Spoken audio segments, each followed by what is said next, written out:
Hello everyone! Welcome to Rimarbin Cooking Lifestyle. Ito naman po ang inyong kusinera maghatid sa inyo ng panibagong luto. Gagawa tayo ngayon ng dates cake or tinatawag nila dito sa Arabic na tamor. Meron tayo ditong dates na naka-pack. Ito siya, matamis. Ito siya, may buto pa ito siya. Ayan, ganito. Ganito ang itsura niya pag tinanggal natin sa plastic. Ito naman is wala na siyang buto. Natanggalan na siya ng buto. Ganito ito binili. Ready-made na siya na walang buto. Ngayon hiwain natin at ito ang gagamitin natin instead yung magtanggal pa tayo ng buto. Para hindi ito masayang, gagawin nating masarap na pangkape. Ayan, ito ang itsura niya. Ayan, wala na yan siyang buto. Ilalagay natin dito siya sa ating mixing bowl. Ayan, nalagay na natin. Isunod natin ilagay ang ating gatas.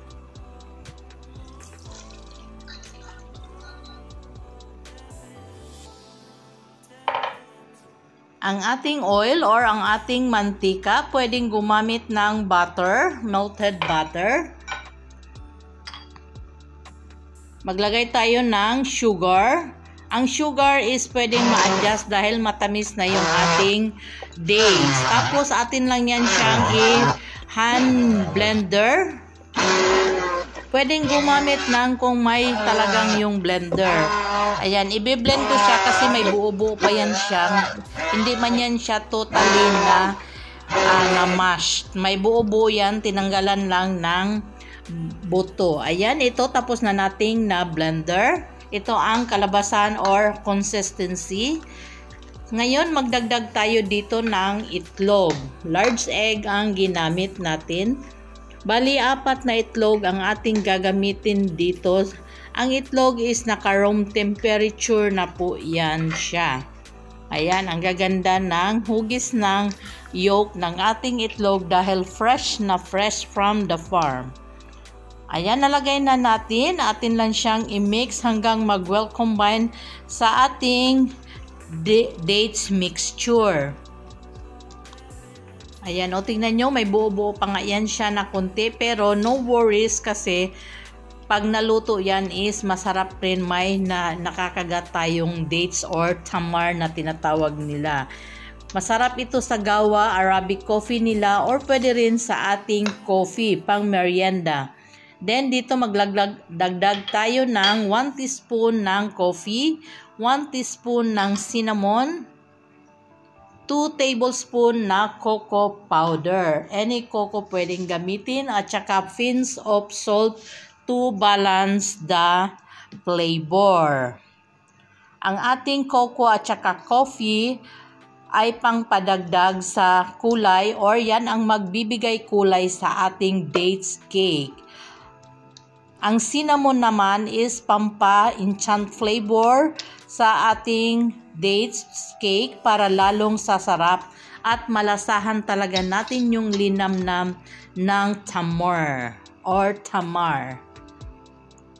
Ayan, i-mix-mix lang natin hanggang mag-well combine na ang ating mixture. After, dahan-dahan natin ilagay ang ating flour. Ang ating flour is sifted na ito. Ayan, dahan-dahan natin ilagay para hindi magbuo-buo or mag-curdle ang ating mixture. Ayan, kailangan ma-mix talaga natin siya para pagkaluto hindi mamuti-buti. Sa hindi pa nakasubscribe sa ating channel, just click the subscribe button and notification bell para ma-notify lagi sa ating mga newly uploaded recipe. Ayan, sa puntong ito is talagang mabigat na yan siya i-mix kasi dahil sa ating flour and ang ating dates. Ayan. Pero carry lang yan siya pag gustong-gusto nyo talaga ang inyong trabaho. Ayan. Ang panghuli nating ilagay is ang ating baking powder. Ang baking powder is talagang huli yan nilalagay para hindi papait ang ating cake mixture. Obserbahan nyo, pag nasa una nyo nilagay ang baking powder, papait ang ating mixture kahit sa anong luto. Ayan, talagang hinuhuli yan siya. Ayan, pagkatapos na natin na well mix na ang ating mixture, dito may dalawang pan tayo, round pan at saka yung loaf pan. Nilagyan lang natin, inisprayhan lang natin ng oil para mabilis lang nating tanggalin mamaya ang ating cake pag naluto.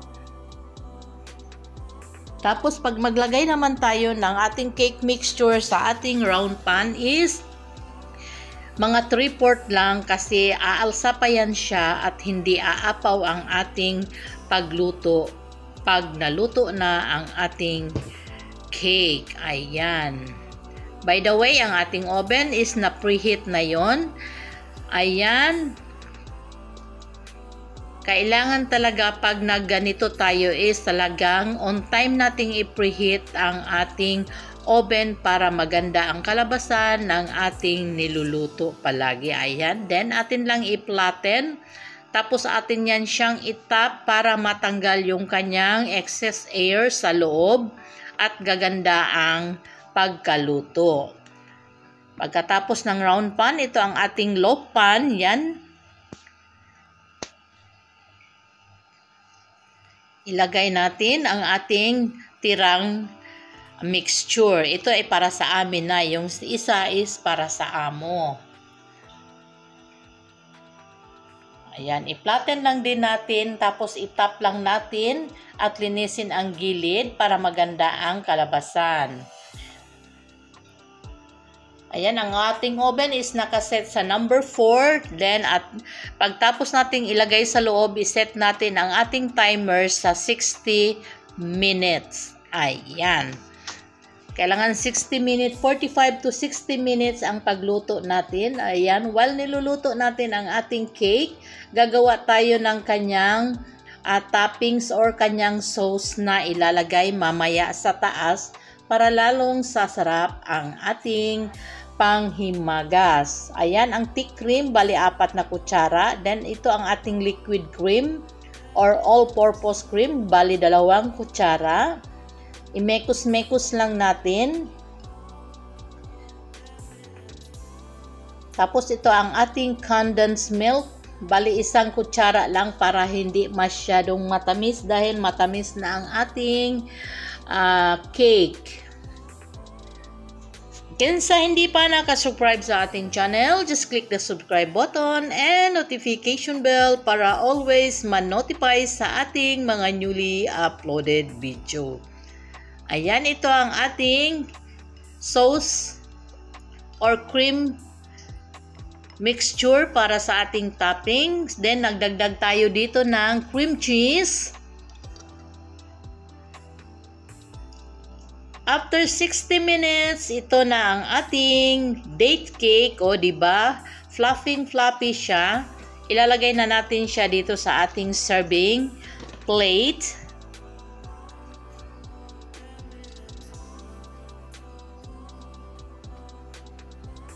O, diba? Ang ating loaf at saka ang ating cake.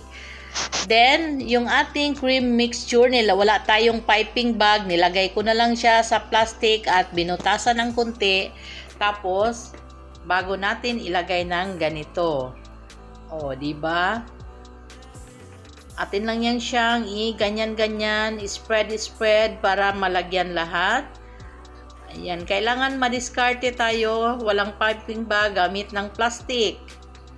Then, butasan ang dulo ng maliit lang para hindi masyadong mag-apaw ang ating sauce. Pagkatapos na nating lagyan ng ating cream sauce, lagyan natin ng pistachio or any nuts na gusto ninyo. Akin pistachio, prepared ko itong pistachio dahil parang masarap siya pag ilagay mo siya sa ganitong cake. Ayan. Then, ready to serve yan siya. Sana'y nagustuhan nyo ang ating niluto sa araw na ito. Bon appetit! Maraming salamat. Hanggang sa ulitin. Thanks for watching. Bye-bye. God bless and be safe.